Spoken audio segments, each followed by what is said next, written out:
करो कुछ ऐसा कि लोग बनना चाहे आपके जैसा। हाय गाइस, मेरा नाम है संदीप दुबे। एक कहानी से शुरुआत करते हैं।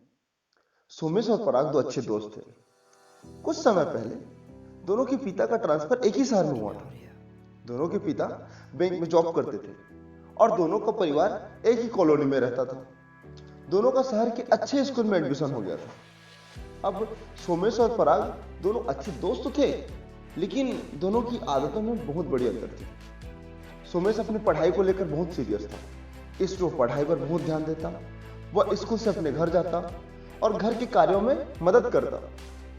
उनके चाचा जी जो एक अच्छे बिजनेसमैन थे, सोमेश को बिजनेस में बहुत रुचि थी, तो कभी कभी अपने चाचा जी के साथ रहकर उनकी बिजनेस एक्टिविटी को, मतलब उनके जो भी बिजनेस प्लान था, जो भी बिजनेस था, उसको देखता था और बिजनेस के बारे में बहुत कुछ सीखता था। अच्छा, और जो पराग था ना, वो पढ़ाई को लेकर उसका रुचि बहुत कम था। वो घर से स्कूल जाता था और स्कूल में जाके बैठना, खेलना कूदना, गपशप करना, खाली टाइम में मौज मस्ती करना, बस इतना ही रहता था। स्कूल के बहुत सारे बच्चे पराग को ज्यादा पसंद करते थे क्योंकि वह खूब मौज मस्ती करता था। अपनी अपनी आदतों की वजह से सोमेश और पराग के बीच दूरियां बढ़ती गई। पराग और उसके दोस्त सोमेश की मजाक बनाने लगे। कभी कभी वह सोमेश को मजाक बनाते, कहते थे, अरे यार ये क्या कर रहा है, ये क्या पढ़ाई वढ़ाई है, ये क्या काम हम करने में लगा है, अभी तो भाई इंजॉयमेंट का समय है, इंजॉय कर। तो सोमेश उन्हें समझाने की कोशिश करता था कि इंजॉय तो मैं कभी भी कर लूंगा, लेकिन अभी तो कैरियर बनाने का समय है। लेकिन पराग और उसके दोस्त बस हंसते रहते, मजाक उड़ाते रहते। अबे अभी से स्ट्रगल करके, संघर्ष करके क्या होगा, यह उम्र तो इंजॉयमेंट का है। अभी लाइफ इंजॉय नहीं करेगा तो कब करेगा, बूढ़ा होने का बात करेगा। इंजॉय कर, इंजॉय, बाद में तो सब जॉब करना ही है, बाद में तो स्ट्रेस लेना ही है, फिर समय कहाँ मिलेगा, तब तो लाइफ में स्ट्रगल ही स्ट्रगल रहेगा। ऐसा पराग सोमेश को बोलता है। इतना सब होने के बाद ना सोमेश उन्हें समझाने के अलावा और कुछ नहीं कर सकता। और तब सोमेश बोलता, ठीक है अब क्या बोलूं, कोई समझने ही वाले नहीं। तो ऐसा करके शांत हो जाता है। आगे ऐसे ही समय बीतता चला जाता है। अब सोमेश और पराग दोनों की स्टडी पूरी हो चुकी थी। वह समय था जब सोमेश के पिता का ट्रांसफर किसी दूसरे शहर में हो गया और कुछ समय बाद पराग के भी पिताजी का ट्रांसफर हो जाता है। कुछ ही दिनों में दोनों एक दूसरे को भूल जाते हैं क्योंकि अब दूरियां बढ़ गई, एक दूसरे का साथ नहीं रहा, एक दूसरे को भूल जाते हैं। समय की गति बहुत तेजी से होती है। 6 साल बाद एक घटना घटती है। समय की गति बहुत तेज होती है। 6 साल बाद एक घटना हुई। दिल्ली के एक बड़ी कंपनी की बिल्डिंग में एक नवयुवक ने बहुत ही तेजी के साथ कदम रखा। वह अंदर गया और कुर्सी पर बैठ गया। आज जब उसका जॉब इंटरव्यू था, तो जैसे बुलाया जाता है कि अब तुम्हारा टाइम, मतलब तुम्हारा इंटरव्यू का टाइम आ गया है, तो तुम इंटरव्यू रूम में आओ। तो रूम में प्रवेश करते ही उसके कदम अचानक से रुक जाते हैं। वो थम सा जाता है। उसके सामने लगभग 10 लोग का पैनल बैठा होता है और ठीक बीच में लाल कुर्सी पर सफेद कोट पहने एक बहुत ही इंप्रेसिव पर्सन बैठा होता है। इस सफेद कोट पहने हुए बंदे को देखते ही वह नवयुवक बोला, अरे सोमेश, तुम यहां क्या कर रहे हो, क्या इंटरव्यू देने आया हो? सोमेश जो सफेद कोट पहने हुए बैठा था, वह बोला, ओह पराग तुम हो ना? इंटरव्यू देने वाला नवयुवक बोला, हाँ मैं ही पराग हूँ और इस कंपनी में जॉब के लिए इंटरव्यू देने आया हूँ। अच्छा, तुम यहाँ कैसे आए हो? पराग सोमेश को बोलता है। तो सोमेश बोला, नहीं इंटरव्यू देने नहीं आया हूं, बल्कि इंटरव्यू लेने आया हूं, क्योंकि मैं इस कंपनी का मालिक हूं। इतना बोलने के बाद ना पराग की नजरें तुरंत झुक जाती है।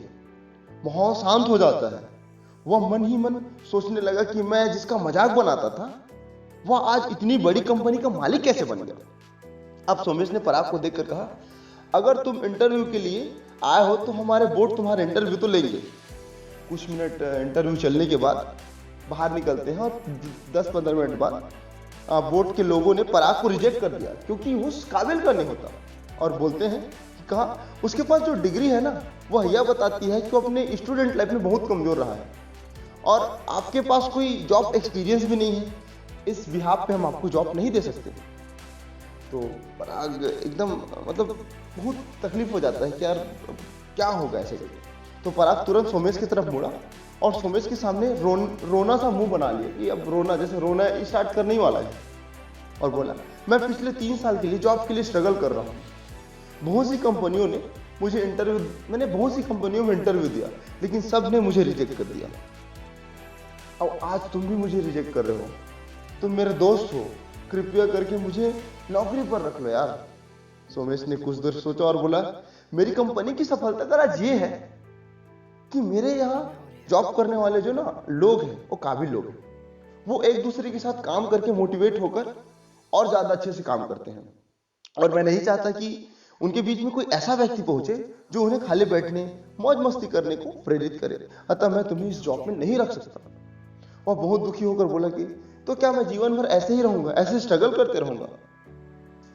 क्या मेरा जीवन ऐसे संघर्ष में बीतेगा? तो सोमेश हल्की सी मुस्कुराहट लेके बोला कि यही जीवन का सच है मेरे दोस्त। अपनी स्टूडेंट लाइफ में बहुत स्ट्रगल किया ताकि मैं पूरी जिंदगी खुशहाली से बिता सकूं, मौज मस्ती से बिता सकूं और एक सफल व्यक्ति बन जाऊं। और तुमने अपनी पूरा स्टूडेंट लाइफ में मौज मस्ती, खेल कूद आदि में बिता दिया। परिणाम तुम्हारे सामने है। अब तुम्हें जीवन पर स्ट्रगल करना है। मैंने जो चुना वह मुझे मिल गया, और जो तुमने चुना वो तुझे मिल गया। आगे बढ़ते हैं। तो जैसे ये सब हुआ ना, जब सोमेश पराग को बोला कि भाई तू रिजेक्टेड है, मैं तेरे को इस काम में नहीं रख सकता क्योंकि तू इसके लायक नहीं, क्योंकि जीवन भर तूने मौज मस्ती करी, जब करना चाहिए था पढ़ाई तब तू पढ़ाई नहीं करा। आगे ये सब होता है ना, तो पराग सोचता है कि ठीक है।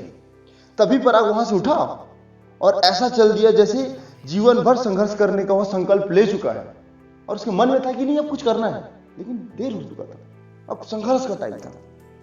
तो कहानी से सीख, या तो जीवन में उस समय जब आप स्टूडेंट हो तब स्ट्रगल कर लो, ताकि बाद में फिर पूरी जिंदगी मौज मस्ती के साथ, खुशहाली के साथ, सफल होने के साथ बिता सको। या फिर जीवन में उस समय जब आप स्टूडेंट होते हो मौज मस्ती कर लो और बाकी जीवन संघर्ष के साथ बिता सको। चुनाव आपके हाथ में है। अच्छा दोस्तों, ये सभी जानते हैं कि किसी भी इमारत की लाइफ इस बात पर निर्भर नहीं करती ना कि वो कितने मंजिल की है, बल्कि इस बात पर निर्भर करती है कि उसका न्यू कैसा है। न्यू आपको बनाना है, और स्टूडेंट लाइफ ना एक न्यू है। यदि न्यू मजबूत हो तो उस पर कितनी भी बड़ी बिल्डिंग, इमारत बनाई जा सकती है, अर्थात बड़ी से बड़ी सफलता उस न्यू के सहारे प्राप्त की जा सकती है। लेकिन यदि न्यू कमजोर हो ना तो बिल्डिंग भरभरा कर गिर जाएगा दोस्तों। तो आज का जो लाइफ मैसेज है ना, वैसे तो स्पेशली स्टूडेंट के लिए है, यूथ के लिए है, लेकिन उसके साथ साथ हर वो व्यक्ति जो अपने जीवन को बहुत ही हल्के में लेते हैं, हर मोड़ पर, वो ये सबके लिए है। हर मोड़ जहां पर वो अपने एक चुनौतियों का सामना करते हैं, जो अपने जीवन को ऐसे हल्के में लेते हैं कि मैं यार ठीक है, मैं जी रहा हूं, कर रहा हूं, खा रहा हूं, तो वो स्ट्रगल के एक पात्र हो सकता है। अच्छा, अगर मैं ओवरऑल बात करूं तो आजकल आप जो भी कर रहे हैं, चाहे स्टडी कर रहे हैं, गाना गा रहे हैं, डांस कर रहे हैं, कुछ भी कर रहे हैं, चाहे इंजीनियर बनना चाहते हैं, डॉक्टर बनना चाहते हैं, अफसर बनना चाहते हैं, कुछ भी करना चाहते हैं, तो बस इतना याद रखना, इतना ध्यान रखना, आज संघर्ष कर लो, आज मेहनत कर लो, आज अपने जीवन को ऊर्जावान बना लो। आज आप कर सकते हैं, अपने जीवन में जो ऊर्जा है उसका उपयोग कर सकते हैं। अगर आप ऐसा कर पाए तो आपका आने वाला कल, आपकी सफलता सब आपकी है।